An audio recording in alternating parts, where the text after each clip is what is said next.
लाखो आपले शिवभक्त येत असतात आणि अतिशय श्रद्धेने भक्तिभावाने भीमाशंकराचं दर्शन घेत असतात। ही परंपरा कैक वर्षापासून सुरू आहे आणि त्यामुळे मी देखील अतिशय भक्तिभावाने श्रद्धेने या ठिकाणी दरवर्षी श्रावण सोमवारी येऊन भीमाशंकराचं दर्शन घेतो आणि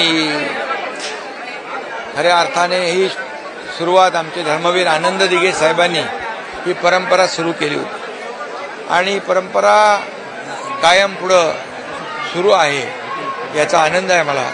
आणि इथं आल्यानंतर लाखो भाविक लाखो आपले शिवभक्त भेटतात, त्यांची भेट होते, त्यांचंही दर्शन होतं आणि एक मनाला समाधान वाटतं, एक आनंद होतो। आणि श्रावण महिन्यामध्ये आपण पाहतो की संपूर्ण महाराष्ट्रात नाही देशभरामध्ये हे असंच वातावरण आपण पाहायला मिळतं आणि भीमाशंकर हे अतिशय प्राचीन देवस्थान आहे आणि या ठिकाणी येणाऱ्या भक्तांची संख्या देखील खूप मोठी आहे आणि म्हणून लाखो आपले शिवभक्त इथं श्रद्धेने येऊन दर्शन घेतात। मी त्यातला एक शिवभक्तच आहे आणि त्यामुळे मला समाधान आहे, आनंद आहे आणि इथे सर्वजण अतिशय चांगले लोक या ठिकाणी आहेत आणि या शंकराची पूजा अर्चा करताना या ठिकाणी आपण पाहतो। त्यामुळे एक आनंद, वेगळा आनंद, समाधान आणि श्रद्धा आहे। गेल्या कित्येक वर्षापासून खरं तर आनंद दिघे साहेबांपासून तुम्ही ही प्रथा सुरू केली। दर्शनाला तर आपण सोमवारचं तर येतच असतात, मात्र येताना आपल्याला या भीमाशंकरला पोहोचण्यासाठी इथे येणारे जे रस्ते आहेत ते एकदम खडतर आहेत, पाहिलं मी। आणि आता जो काही कॉन्क्रीटचा रस्ता काही ठिकाणी झालेला आहे आणि तसाच रस्ता चांगला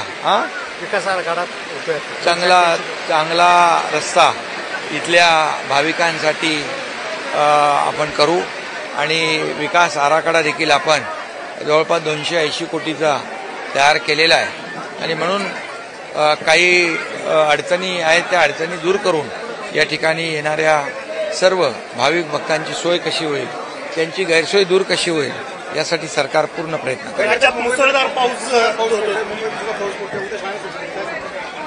आता वरुण राजाचं आगमन झालेलं आहे, होत आहे आणि भीमाशंकराकडे देखील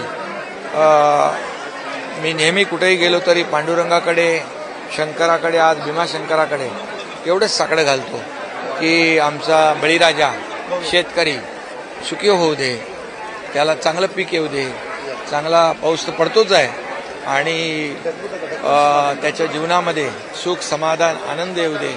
तसेच आमच्या लाडक्या बहिणी, लाडके भाऊ, लाडके ज्येष्ठ, महाराष्ट्रातली तमाम जनता या सर्वांच्या जीवनामध्ये सुख, समाधानाचे, आनंदाचे दिवस येऊ दे हीच भीमाशंकराकडे प्रार्थना।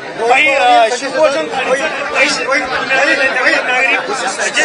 थाळीचे पैसे मिळाले नाही म्हणून ज्या काय अडचणी आहेत त्या सरकार दूर करेल। सर्वसामान्यांचं सरकार आहे, त्यामुळे सर्वसामान्यांना न्याय देण्याचं काम सरकार करेल।